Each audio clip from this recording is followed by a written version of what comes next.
Bob Marley, the iconic musician who had a significant impact on the world, experienced a distinctive upbringing filled with both hardships and successes. He was born on February 6, 1945, to an unconventional couple for that time.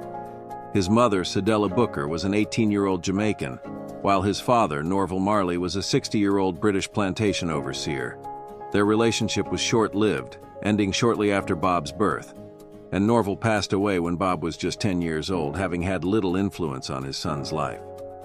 Bob seldom spoke of his father, and when he did, it was often with contempt. Little is known about Norval, except that he served in World War I in a non-combat capacity due to a medical issue. Although his mother sometimes claimed he held the rank of Captain actress Esther Anderson, who was in a relationship with Bob in the 1970s, suggested that many of her claims were exaggerated or untrue. Bob possessed only one photograph of his father, which showed him as a white man on horseback. Bob grew up in the mountainous community of 9 Miles in St. Ann Parish, Jamaica, before moving to Kingston, where he frequently referenced Trenchtown in his music. This area, known for its low-income housing and run-down conditions, was named after an actual sewage trench. As expected, it was home to many tough individuals known as rude boys, although Marley did not see himself as one of them, despite occasionally interacting with them. According to his website, his reputation as a street fighter earned him the nickname Tough Gong, which remained with him throughout his life and later became associated with the record label he founded, playing a crucial role in his career. A notable reference to this time in Marley's life can be found in his famous 1974 song, No Woman, No Cry, where he reflects on sitting in the government yard in Trenchtown, observing the hypocrites interacting with the good people around them. Like many young people in Kingston, Bob Marley was eager to immerse himself in the local music scene. In the early 1960s, Bob Marley started composing songs with his childhood friend, Neville Livingston. However, Marley's mother, Cedella, understood that a career in music might not guarantee a way out of poverty. When Marley left school at the age of 14, she wanted to ensure he had a trade to fall back on if music didn't work out. One day, he came home and told her he wanted to quit school, offering to give his books to a friend. Cedella arranged for Marley to begin an apprenticeship as a welder, which he accepted even though he wasn't very enthusiastic about it. However, he soon realized that welding wasn't for him, especially after a hot piece of metal flew into his eye while he was working, causing him considerable pain. This incident marked the end of his welding apprenticeship, and he decided to concentrate on music instead. His time as an apprentice also led to an important connection. He became friends with a fellow welder named Peter Tosh, who shared his musical ambitions and was a skilled songwriter. Together with Livingston, who would later be known as Bunny Wailer, they formed their own vocal group, although they needed some guidance before they could enter the music scene. During this time, Kingston's music scene was rich with diverse influences, and Joe Higgs emerged as a significant figure. He was part of a singing duo with Delroy Wilson, another local from Trenchtown. Higgs, a singer, songwriter, and guitarist, had a distinctive and straightforward style that set him apart from many of his peers.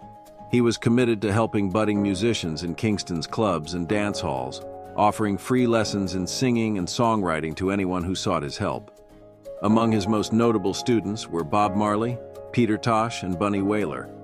While advancing his own career, Higgs also took on the role of mentor, providing valuable advice on breath control, melody creation, guitar playing, and writing meaningful lyrics. Higgs was mainly recognized as a protest singer.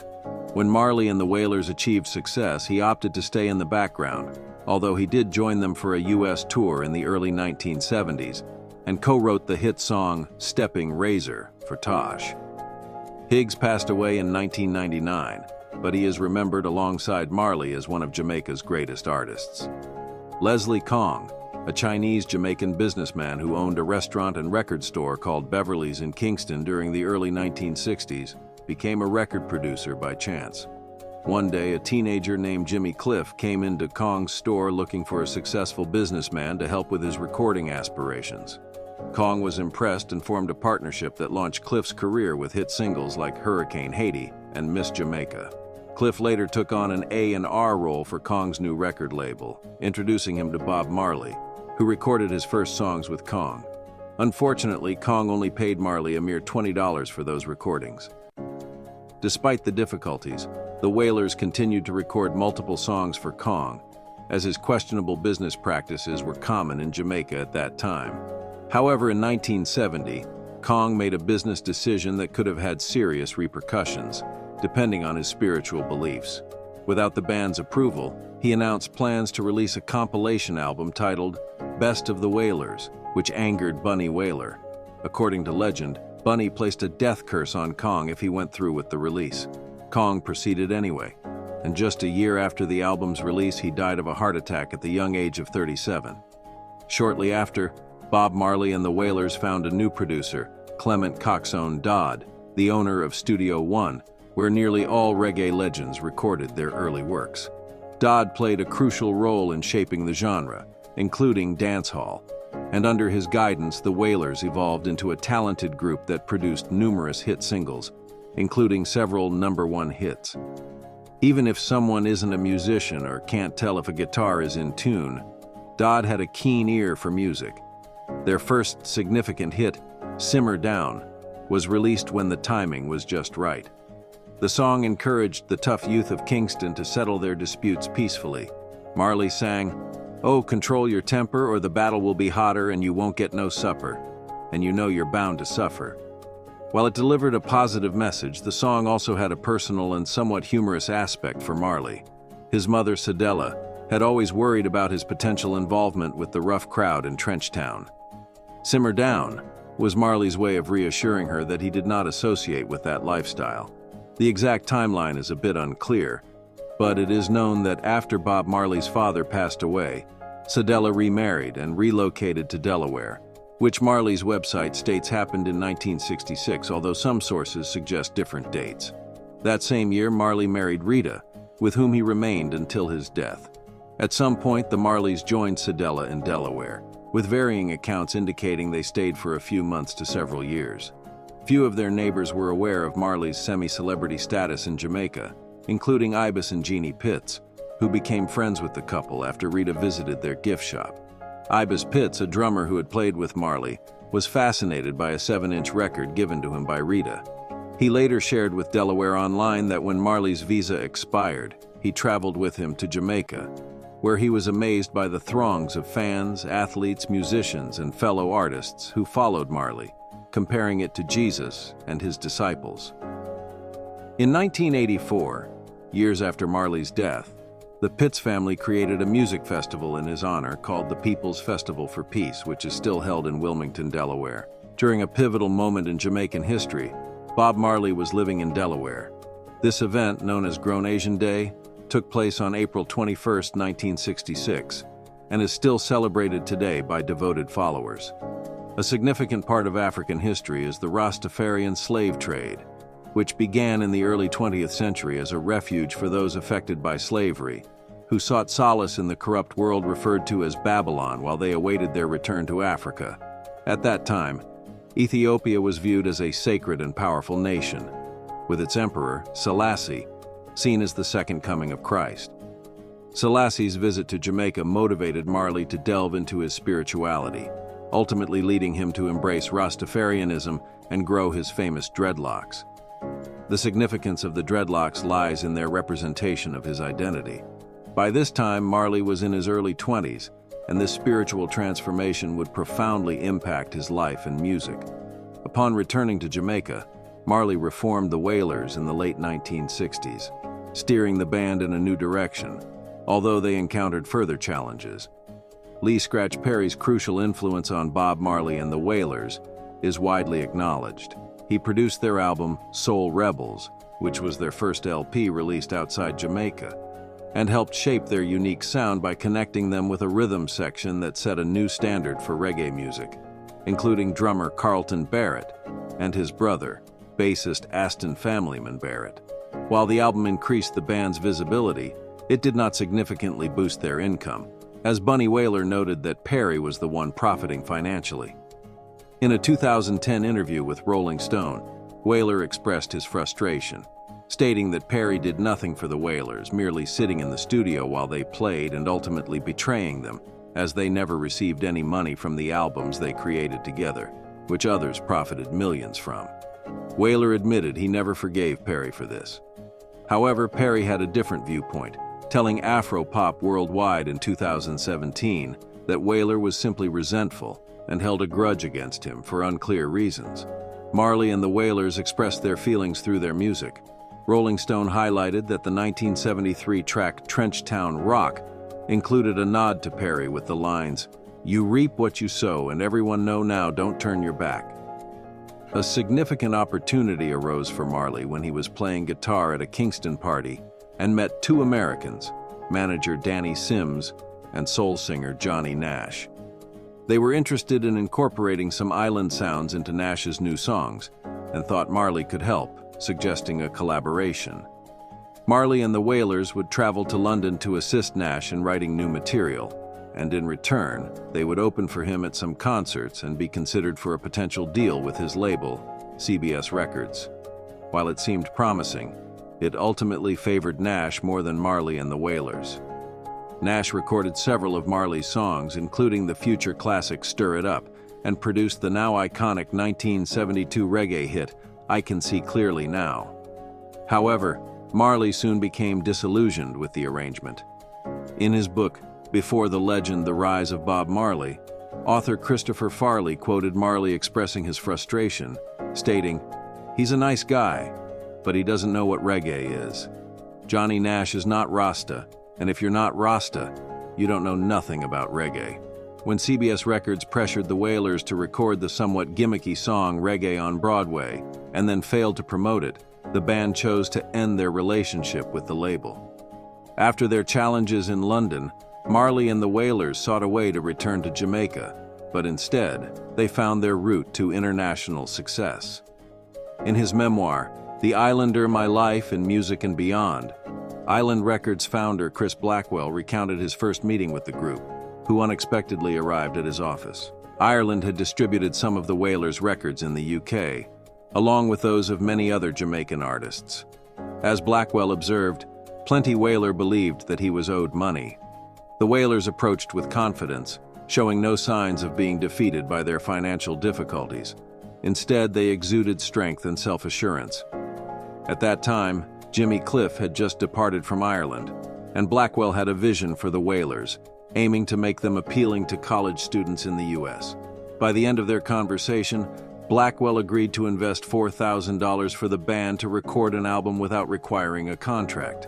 A few months later, he traveled to Jamaica to listen to their work and was impressed by the rough tracks that would eventually become Catch a Fire, the landmark album by Bob Marley and the Wailers.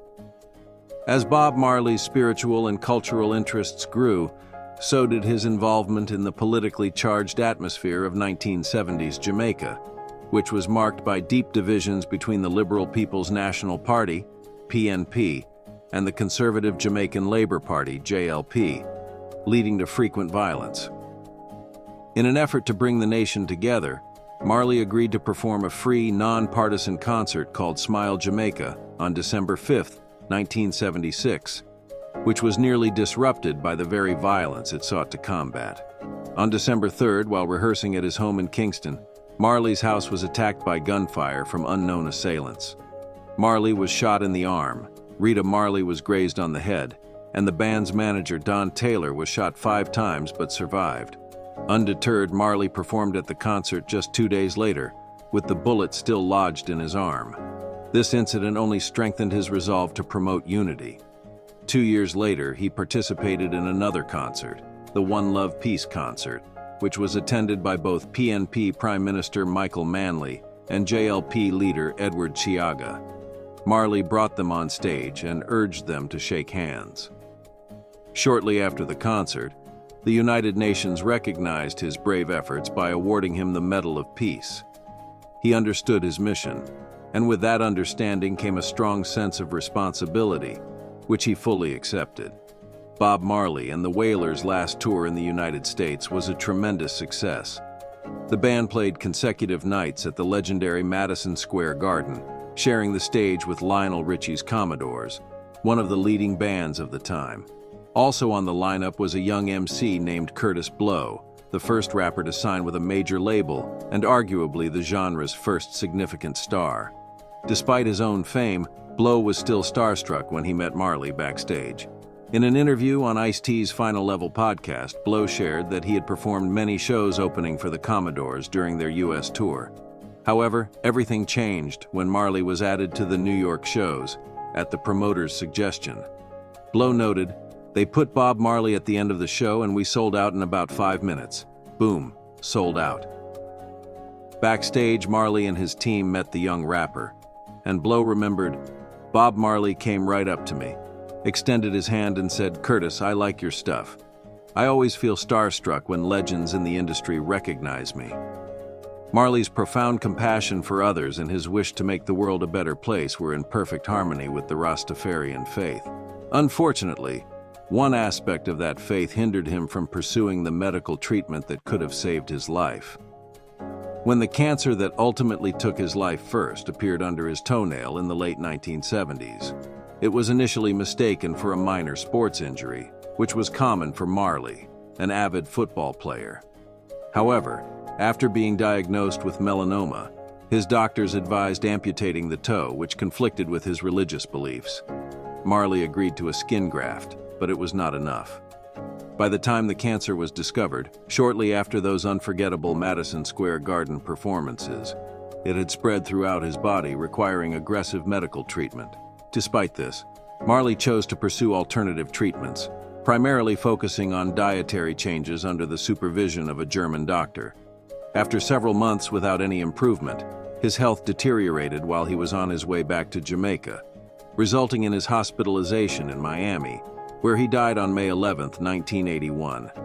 This event was a poignant reminder of Ethiopian Emperor Haile Selassie's visit to Jamaica, which had greatly inspired Marley during his youth. In 1978, Marley traveled to Ethiopia, where he performed for the Ethiopian royal family in Shoshimane, a town designated by Selassie as a Rastafari settlement. He also visited churches and worked on songs that would later appear on the Wailers' 1979 album, Survival. Following his hospitalization in Miami, he passed away on May 11, 1981. In 2015, a statue honoring Marley was erected in Addis Ababa, Ethiopia, symbolizing his strong ties to the Rastafari homeland. A decade earlier, Rita Marley had expressed her wish to have her husband reburied in Ethiopia, arguing that Bob's life revolved around Africa rather than Jamaica, and that he deserved to rest where he would have preferred. This intention sparked some controversy in Jamaica, where Marley is celebrated as a national figure. Historian Roger Stevens noted that Marley never expressed a desire to be buried in Ethiopia, highlighting that Jamaica is the birthplace of Rastafari. Marley's vision was global and not confined to a single place. The reburial did not take place. In 1975, Bob Marley and the Wailers held a concert in Kingston called the Wonder Dream Concert to benefit the Jamaican Institute for the Blind, named after the famous blind musician Stevie Wonder, who performed with them.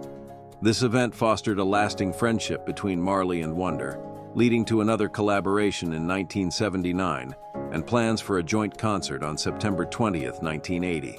Just a day before Marley learned that his cancer had progressed, Stevie Wonder's single Master Blaster debuted on the Billboard chart, eventually reaching #1, and the reggae-influenced song paid tribute to Marley with lyrics about him. Later teamed up with the reggae band Third World to perform Master Blaster at the Reggae Sunsplash Festival in 1982. Even though Bob Marley passed away over 40 years ago, his influence remains strong, extending beyond his music. In 1986, Rita Marley founded the Bob Marley Foundation to commemorate her late husband. The nonprofit's website clearly states its mission to create a positive impact and alleviate poverty by supporting vulnerable and underserved communities throughout Jamaica, aiming for sustainable change. Over the years, the foundation has achieved significant milestones, greatly enhancing the lives of thousands of Jamaicans. It has provided university scholarships to hundreds of students and funded primary schools across the country, covering costs for books, school supplies, and essential tablets for remote learning during the COVID-19 pandemic. Furthermore, the foundation has supplied hospitals and clinics with modern technology, established a fund for elderly care, supported the Jamaican national women's football team, and contributed to cultural projects such as film festivals, art exhibits, and music workshops. It also initiated the One Love Youth Camp, which offers at-risk youth a positive outlet through music and art. The foundation's mission is encapsulated by a quote from Marley prominently displayed on the website: "My life is only important if I can help plenty people. If my life is just for me, my own security, then I don't want it. My life is for people. Live for yourself, and you will live in vain. Live for others, and you will live again. And it is better to die fighting for freedom than be a prisoner all the days of your life." Bob Marley was a legendary Jamaican musician and cultural figure, celebrated for his impactful reggae music that conveyed messages of love, peace, unity, and social justice.